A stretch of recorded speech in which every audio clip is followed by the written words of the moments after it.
Mirador. La grande... Mirador. Mirador. Mirador. Mirador. Mirador. La grande messe de l'investigation journalistique, la plus grande tribune politique de la Guinée. Avec Aboubacar Diallo, Talibé Bari, Mamadou Ouri Diallo, Akoumba Diallo, Kabinet Fofana, Mohamed Kaba, Ibrahima Lincoln Souma, Mamadou Diambaldé. Merci de votre fidélité à FIM FM. Merci de nous retrouver dans cet autre numéro de Mirador sur la table ce matin. Plusieurs sujets. Les 58 partis politiques signataires d'une déclaration qui menace d'organiser des manifestations dans les rues et sur les places publiques. Sont-ils allés vite en besogne? Pourquoi brandir à ce stade de la transition ce qui s'apparente à leur arme fatale? Ce alors que certaines formations politiques comme le PDN, le Bloc libéral ou encore le PADES, également soucieux de l'ouverture d'un cadre de dialogue, estiment qu'il faut éviter de précipiter la transition dans une crise aux insus incertaines. En tout cas, le document publié avant-hier, mercredi, pointe le caractère non inclusif de la transition, les violations répétées de la charte de la transition, avant d'exiger l'acceptation de l'envoi par la CEDEAO d'un émissaire au chevet de la transition guinéenne. Alors, comment éloigner le péril qui semble guetter cette transition guinéenne?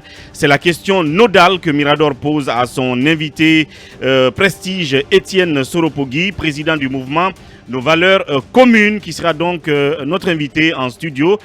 Lors des travaux du Conseil des ministres de ce 10 mars 2022, le président de la transition, Mamadi Doumbouya, a rappelé qu'il avait demandé la mise en œuvre de l'exploitation du gisement de Simandou en tenant compte des intérêts de la Guinée.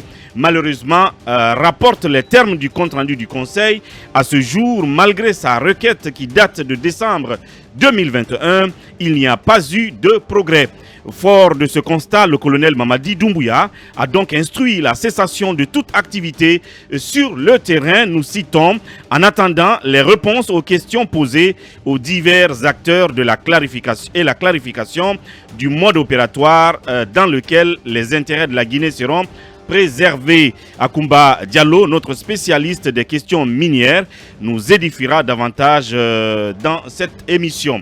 Autre sujet sur la table, les signaux n'ont pas été démentis hier jeudi 10 mars à l'occasion de l'arrivée au siège du parti à Gbessia du désormais président contesté du conseil exécutif provisoire du RPG Arc-en-Ciel.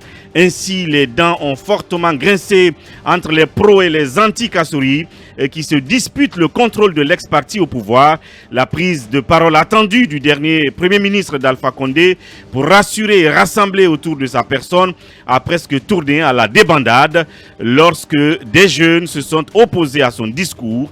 L'ancien président du défunt GPT a dû s'exprimer en catastrophe avant de s'engouffrer dans sa voiture pour quitter les lieux. Alors Malick Sankoin est-il l'instigateur du fiasco de l'intronisation de Kassouri Fofana? Le congrès annoncé pour le 28 mars prochain pourrait-il se tenir dans un tel climat de tension?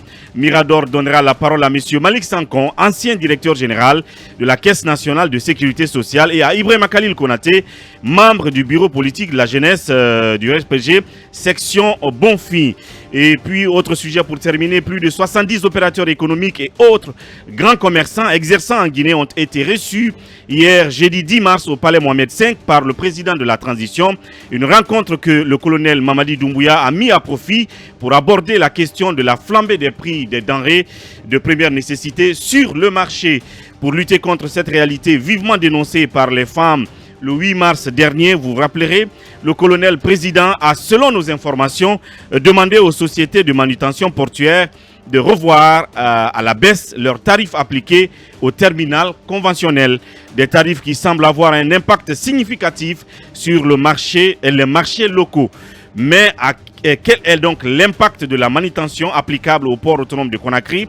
Akoumba nous donnera des éléments de réponse dans cette émission. Voici donc le menu, la quintessence, le squelette. Ensemble, on va donc larguer les amarres.